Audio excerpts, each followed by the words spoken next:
शुभ प्रभात बच्चों। आज हम हिंदी सुलभ भारती व्याकरण और लेखन यह अभ्यास करेंगे।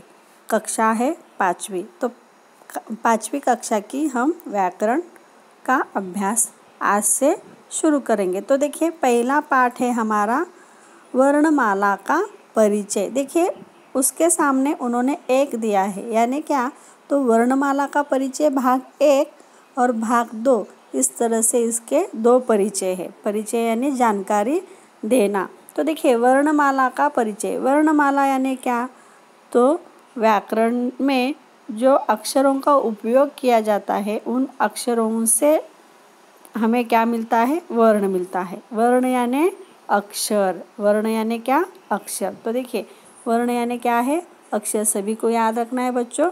तो देखिए आगे, वर्णमाला का परिचय भाग 1 में वर्ण यानी अक्षर। तो जिन अक्षरों के स्वरूप से हम लेखन करते हैं, तो देखिए, हम जिन अक्षरों के स्वरूप से लेखन करते हैं उन्हें हमें क्या कहना है, लिपि कहना है। तो देखिए, यह व्याकरण की भाषा है बच्चों। तो लिपि, वर्ण, यह सभी भाषा कैसी है, तो यह सभी भाषा व्याकरण की है। हम अक्षर कहेंगे क्या यहाँ पर, नहीं। तो देखिए, अक्षरों की जो रूप है, इस तरह से हमने कहा का यहाँ पर नहीं।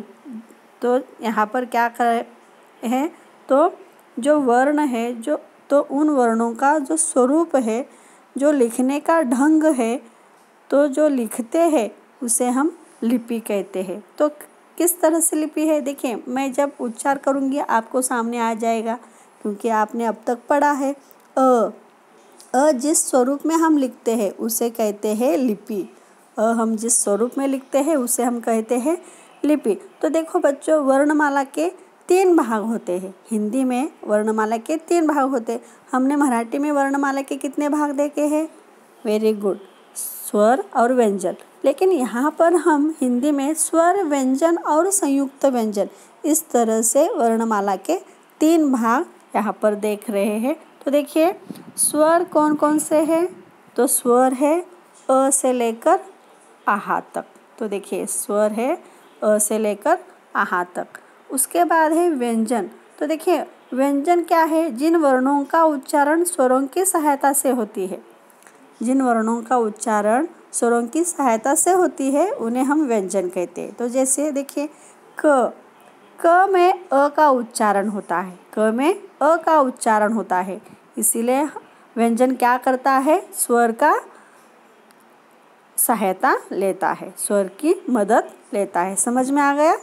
तो देखिए, संयुक्त व्यंजन, इन्हें संयुक्त व्यंजन क्यों कहते हैं, क्योंकि यह 2 अलग अलग व्यंजनों से बनते हैं। तो देखिए, यहाँ पर मैंने आपको लिखकर दिखाया है क्ष।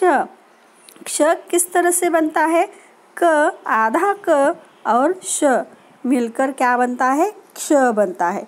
तो देखिए आगे है त्र। तो देखिए, त्र किस तरह से बना है, आधा त अधिक र इज इक्वल टू त्र। देखिए, ज आधा और न आधा तो बना है ज्ञ, और श आधा और र आधा श्र। तो इसीलिए ये 2 अलग अलग व्यंजनों से बना है, इसलिए इसे संयुक्त व्यंजन कहते हैं। बच्चों, समझ में आ गया। तो यह है आपका वर्णमाला का परिचय भाग 1। ठीक है, धन्यवाद।